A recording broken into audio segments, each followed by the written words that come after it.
रूपा का नए स्कूल में पहला दिन था।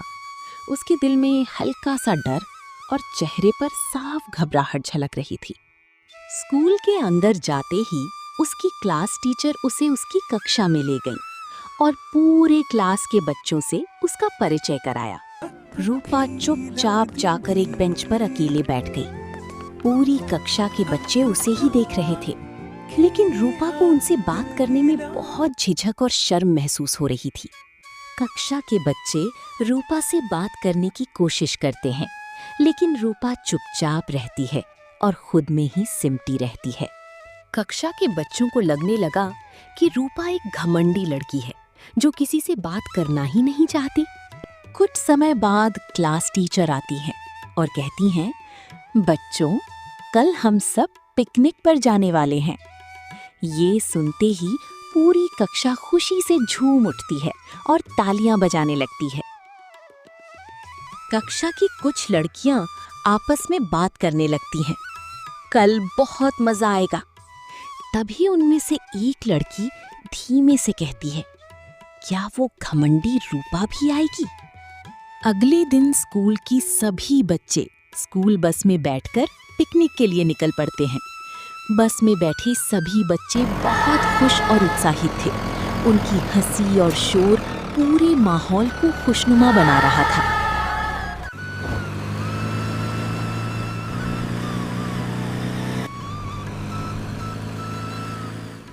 सभी बच्चे खुश थे और आपस में बातें कर रहे थे, लेकिन रूपा चुपचाप अकेली बैठी बस की खिड़की से बाहर देख रही थी।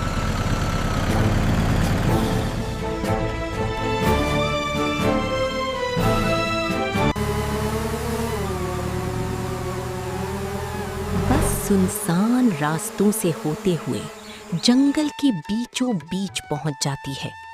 सभी बच्चे बस से उतरकर इधर-उधर घूमने लगते हैं।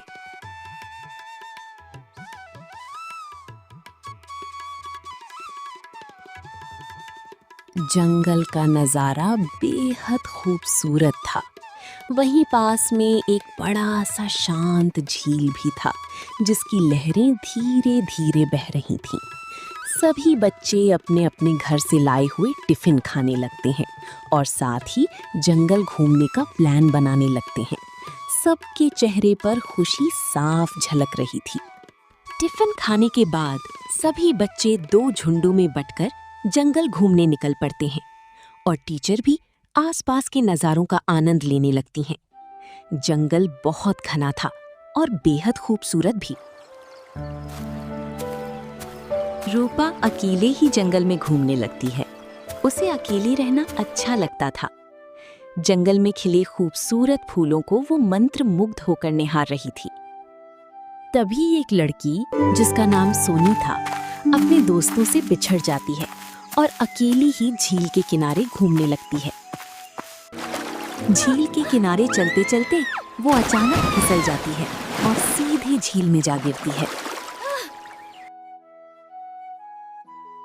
जब वो बाहर आने की कोशिश करती है तो वो और भी धंसने लगती है, क्योंकि झील का किनारा दलदली था। वो घबरा जाती है और जोर जोर से मदद के लिए पुकारने लगती है।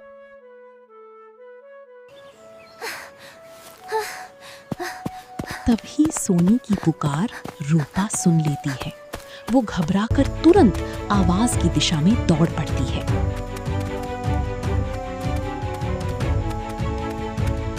रूपा वहां पहुंचकर देखती है कि सोनी दलदल में फंसी हुई है। वो तुरंत अपने बैग से चाकू निकालती है, पास की लता काटती है और उसी की मदद से सोनी को बाहर निकालने की कोशिश करती है।